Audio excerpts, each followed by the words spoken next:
Thanks for the arrangement to let me give this opportunity to talk about something basic idea in basic condensed matter or lattice fluidity. So what I'm gonna talk about basically this series maybe over 40 years ago is the Nielsen-Ninomiya theory. And of course this is already well known. So you look at Wikipedia, what they're gonna tell you is basically is number of like a right-handed mole is equal, left-handed mole equal to number of right-handed mole in torus. And then also torus obviously D is the dimension. So so today, of course, everything you can look at Wikipedia, but I'm gonna talk about here a little bit different from Wikipedia. It's from a condensed matter point of view. So what are we gonna focus is D+1 dimension, but we don't care about this dimension, one time dimension. Focus on this spatial dimension. Space dimension is our focus here. Okay, and because it's condensed matter system, so we're gonna have a so-called lattice. So what is lattice? You know, just like see here, just function of atom. And they have the order here. And the most important symmetry we're gonna talk about is so-called translational symmetry. So here's the small here. So basically, it's a system that acts at a translational symmetry. It's invariant.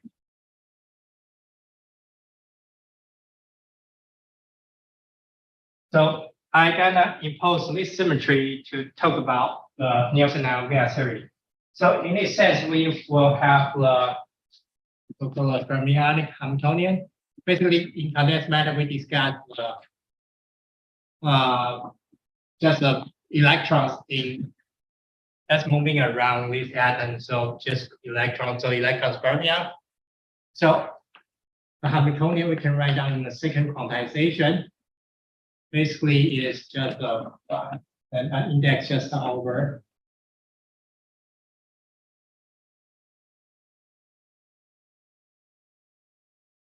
alpha beta, the spatial dependent. Yeah, so this is simple, everybody knows. So because you have this translational symmetry, so A is lattice constant, over lattice constant.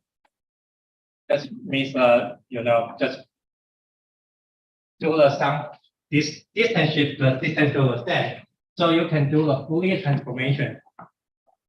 Become K is after Fourier transformation, you get a momentum. Yeah, this alpha index will be different, but I just not K dependent, basically replace the Hamiltonian.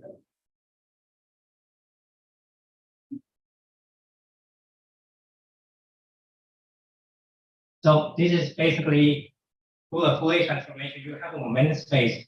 And the momentum space K here, because K is in dimension, so they will be in the range of this I direction.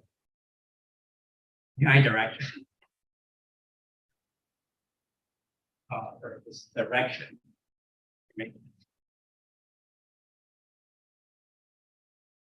So the momentum space basically is in this range, and everything is when A goes pi over A, just go back to say it's periodic.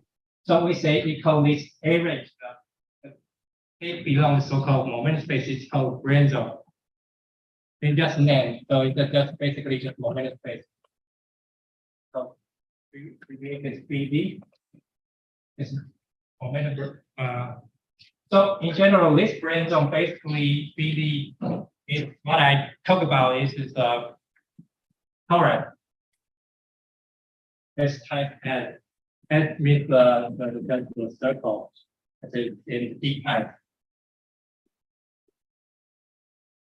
So the thing we want to talk about basically is the torus here, and the K is living the momentum is living this torus, and they have periodic function. Basically, the Hamiltonian.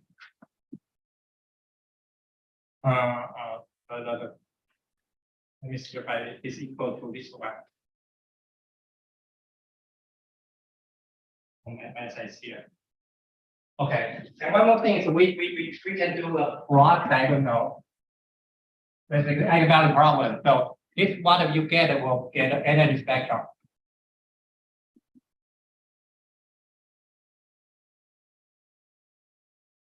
So we gonna use this idea to talk about the novel theory. So let's see. So this is the idea. So we are between the momentum space and the momentum space, we have energy spectrum. And what's the novel theory we are gonna talk about?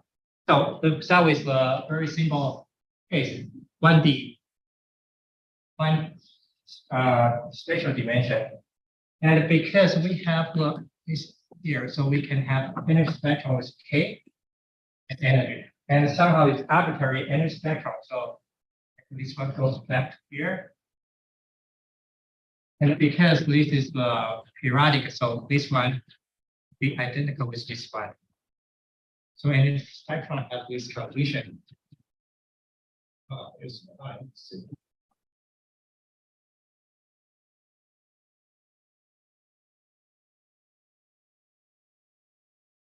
Okay, so in this simple case, basically, in condensed matter, we have something called a fermion level. Basically, if you have a fermion just feel under the fermion level, and here just empty. So you look at the here, we are interested is the fermion velocity. So we have here, it's called right moving mode.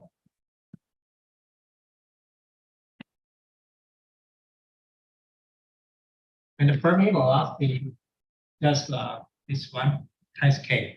That's linear proportion to the momentum. Maybe delta is better, but I just use k. And the right moving, sorry, left moving, we get a minus sign.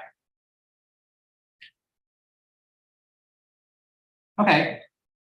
So what is just erase, what is the no-go theory tell you? Because this condition basically is tell you the right moving ball is exactly the same with right moving.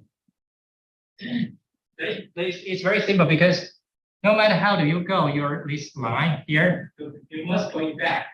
And you make cuts here, the right moving or left moving, they must come paired. So this is just a very simple version of the fermion doubling theory. Just you have a fermion velocity go this way, and fermion velocity go that way, and eventually, you know, they must be the same because everything is continuous. You always go back to the original one. So this is called a fermion doubling theory. So why is doubling? Because the left and right must come paired, so they are double. Okay. And but the theory is very simple, but most important thing is when they be violate.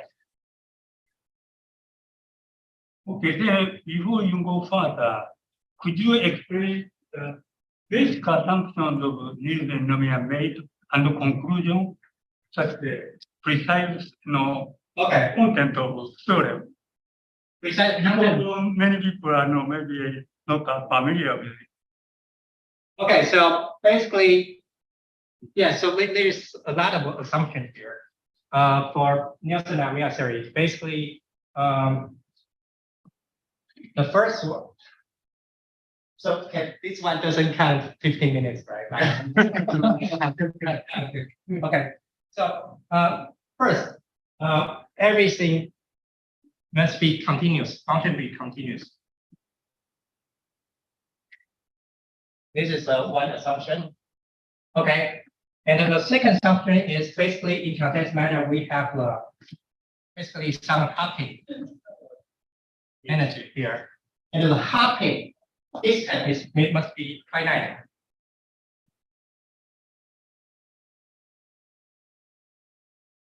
This is finite. So what does that mean? Is you cannot have like infinite long pathing. That would be finite. Okay, the third one is so we need to have some well-defined charge. I will show you later maybe some charge definition here. Well-defined charge defined. And the last one, charge must be conserved.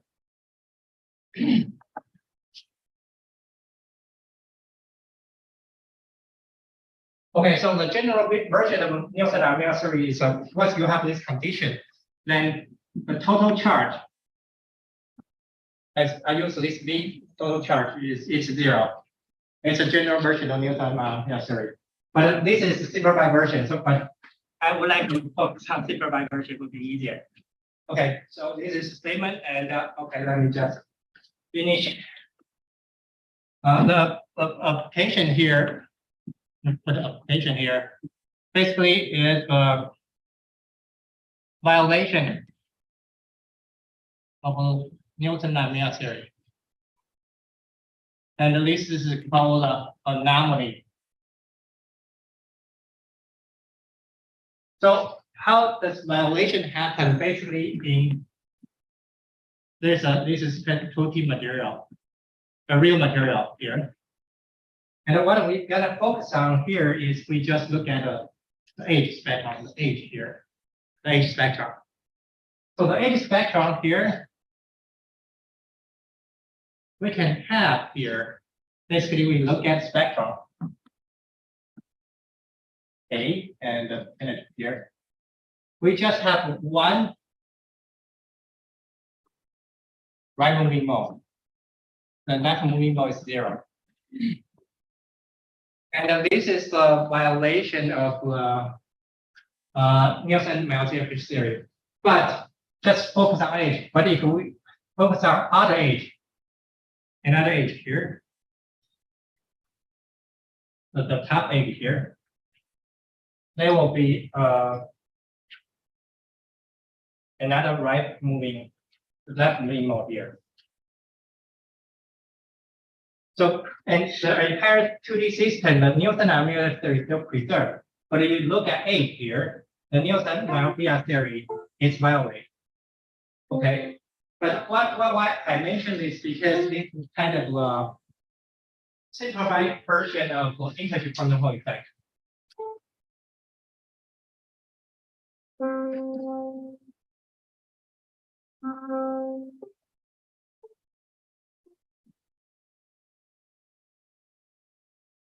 And this violation will lead to you have like quantized all conductance E square range. So this is coming from the H state. Okay, and this is important because this is discovered by von Klingsing. It's no, because this discovery is a double price. 1985. Okay, so this is one application of Nielsen-Ninomiya theory because you violate basically your H state, boundary state violate some Nielsen-Ninomiya theory, and they have some interesting quantized whole conductivity. Yeah, in the case of the lattice gauge theory, for example, then gauge invariance is very fundamental. If you don't have any gauge invariance, you don't need it. Oh, invariant. Okay, yes. So invariant here is basically the simplified version because it's right moving and right moving. So basically, in this sense, your invariant basically means like the function is different. Yeah. The different. So it means like this one, these two subtract. I use the x0 minus x 0 plus. It's very close to this point, and if it's negative or positive, it's very invariant. In this sense, it's in 1D version. It's a simplified version. But if we talk about 3D, you better have. Okay, see, I always wonder. You see, in the case of the Nielsen-Ninomiya type argument, the Hamiltonian is a basic shrinking Hamiltonian should be. in the condensed matter physics. Yes. But Schrödinger Hamilton has no chiral symmetry, Right. right? Right. Yeah, in some sense, you need some kind of chiral symmetry, but that is broken. But so Okay. any invariance and chiral symmetry. Without chiral symmetry, can you do anything? In Because condensed the matter, theorem means, in condensed matter, basically, in R dimension, you don't need to use chiral symmetry. But even dimension, you don't need to use chiral symmetry. yeah, but that is the point. Is not the actual lattice point, but some atoms like that. No. So I So think you are applying the Nielsen-Ninomiya to the atoms or electrons or like that. Not quite clear. sorry, what's the lesson is? Yeah. Not clear. Not clear. Okay, not clear. So, yes, but I mean, here we just focus on. Yeah. Therefore, if you assume one-dimensional model, that's okay, perfect. See, and that kind of one. Yeah. But when you apply to condensed matter physics, actually that theorem is going on, some kind of heuristic argument is going on. That is theorem itself is used. I want to talk about 3D case. Okay. Yeah, but let me just let me finish here. And I think there's a 3D version which is more complicated. Okay, and let me talk about the second application here.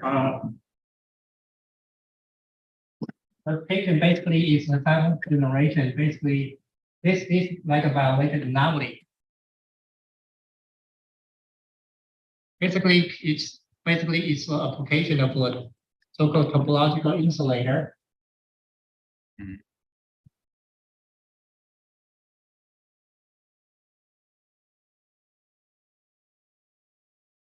And a superconductor. Some application here.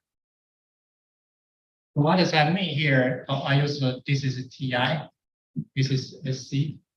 So for 3D topological insulator, basically what is physics here? Simple dimension is basically is the 3D block here, and what you have is in the surface here, you have a single Dirac cone. And this single Dirac cone basically also need to, I mean, if you really in a pure 2D, you need to obey Nielsen and Ninomiya theory, but I can prove that on surface.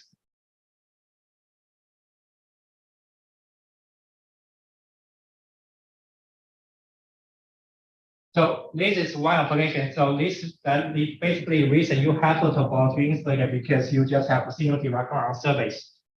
And the third application is a one-dimensional superconductor. So one-dimensional superconductor basically here you also have some mode here, which is called a Majorana zero mode.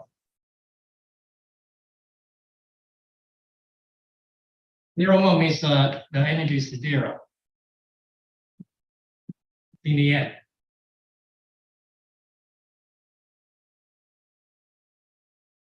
And because this also violate because I mean I didn't provide just say that, so the Majorana basically need to count with pair. So you have a single one of them is kind of violate some generalized version of Nielsen-Ninomiya theory. So it's like to make people interested why this violation. Okay, so this is application just with the basic idea. You have a violation, you can generate some interesting physics here. Okay, so now this is just the basic version. We need to still go to a higher dimension. So let's talk about. Do I have time to talk about 3D? And nobody. You go ahead. Yeah, maybe five minutes or so. Okay, let me just try to finish 3D in 5 minutes here. So in 3D, so we want to talk about is called a wild fermion.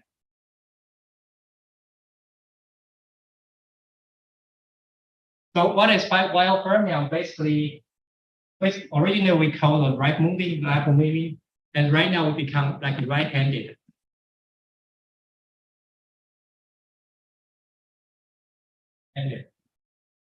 Fermion. What does that mean here is basically is right-handed. You can write down your fermion in 3 dimensions. It's like use one you see here. Like 2 and has momentum. So basically it means okay, you have a momentum in 3 directions and extend to this described by this matrix. And this code the left-handed is basically the same, but the only difference is there's one side different.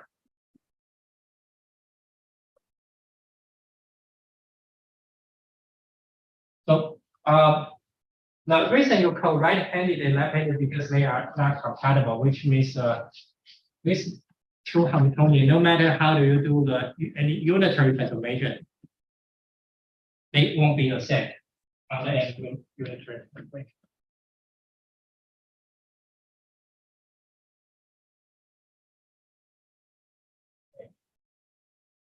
They won't be the same. So they are not equivalent. And I need to define one more thing is when k is 0, this is called a while node. So you have some degeneracy here.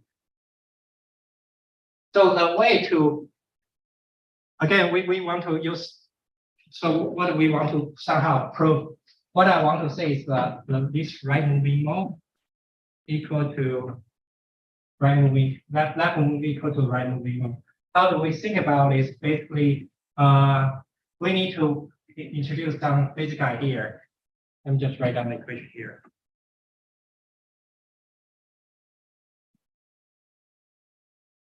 Some 2D surface.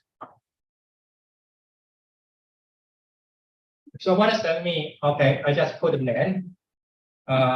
If you want to know detail, we can a little bit more here. So basically, this is chain number, and this omega here is the Berry curvature.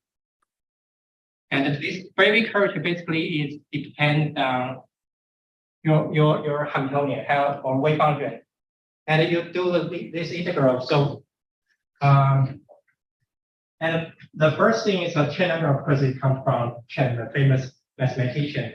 But the first guy to use the chain number to apply to condensed matter physics is David Salas. So let me just write down. Also from University of Washington. Yeah, David Salas. So this he received a Nobel Prize because this number is 2016, right? Correct me if I'm wrong. So because the reason he got Nobel Prize, one of the reasons is he used the chain number to the idea to realize to explain the condensed matter system. Okay, so once we define chain number, the result just tell you okay, you've got chain number is 1, and which means your let me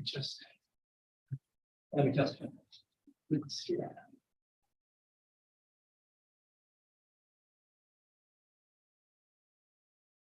Here is what I call the while node. And we have, I tell you, this is the surface integral.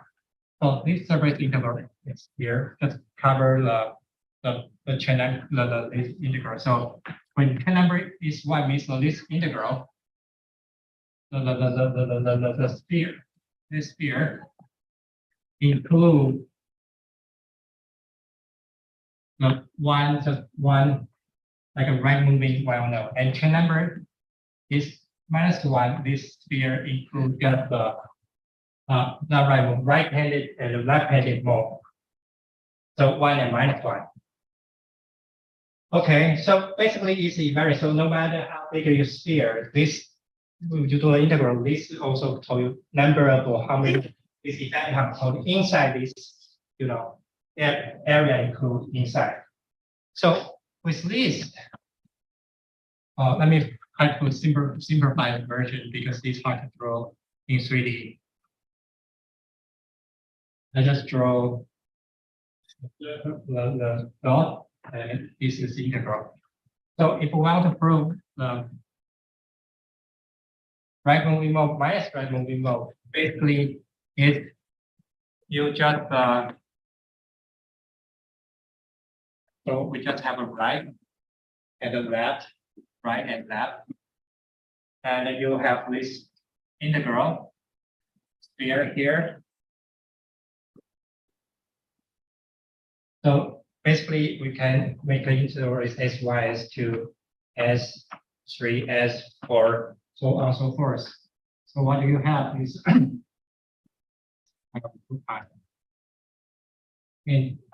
and the list has integral all this case. That's integral of a sphere include all the the this while node. And what do? You can finally expand this integral to this boundary. So this is called a Brendel boundary.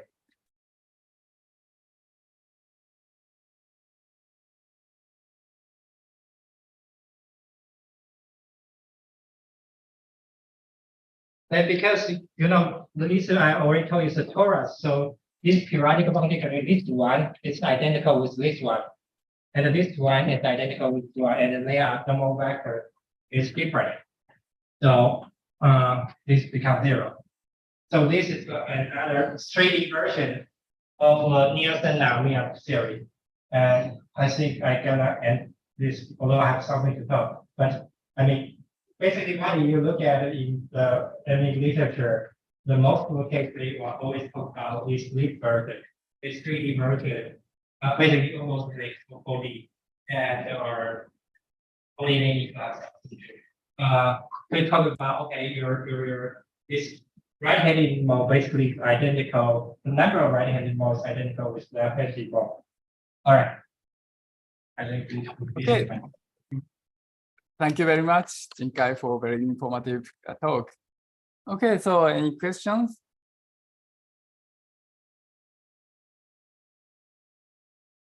Go ahead. One page. Yeah, when you talked about the variation of the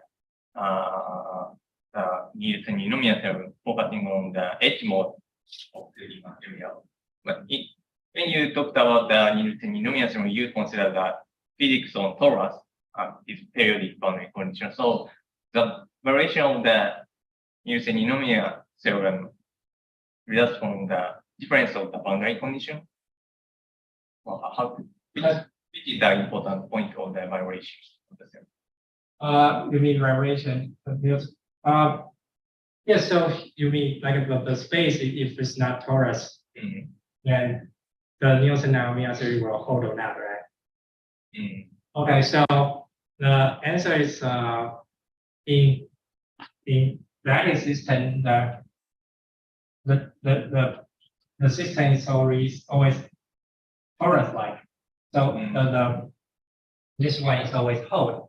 But to answer your question, if like the space is different, like a Klein bottle. Klein bottle means you have some it's not oriented. Then this does not hold.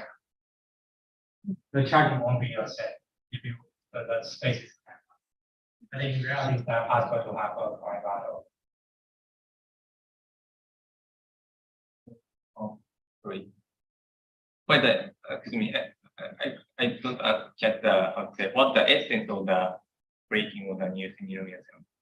You example. Oh, you mean the breaking? Okay. Oh, you mean violation. My example. Okay, that's. So the breaking Nielsen-Ninomiya theory is here we only focus on H here. Yes. One H, and because this H basically is not complete system. So in condensed matter, it is okay to break Nielsen-Ninomiya theory because the compensation will be the random system. So that's the reason I mentioned that here is left moving mode, right moving mode, because entire system still preserve Nielsen-Ninomiya theory. But one of them, you just focus on one of them. Then you you break Nielsen here, and once you break, it's good enough because in like in the chronological, you also can observe your quantize focal activity. Mm. Yeah, and also topologics, we have other property. Oh, thank you. Yeah, just wondering. Yeah. That was the non-abelian extension. Now, The case for non-abelian vehicle. not billion. Okay. I think so. I mean here just U1, right? You can yeah. So you mean SU2, SU3 or other case. So in general here if you have a well-defined charge, doesn't matter you are abelian or not abelian. So your charge well-defined is conserved in a torus, then you can prove this left-handed mole is equal to right-handed mole. This non-abelian system bring you some charge there, integer charge, quantized charge. So the case for non-abelian vehicle. Non-abelian boundary curvature. In that case, I'm not sure how can we get a charge here.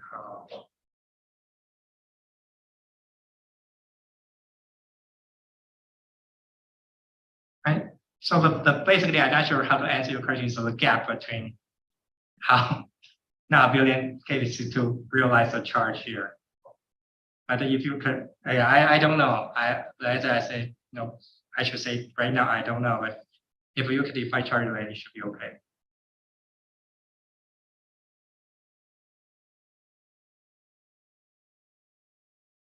Okay, anything else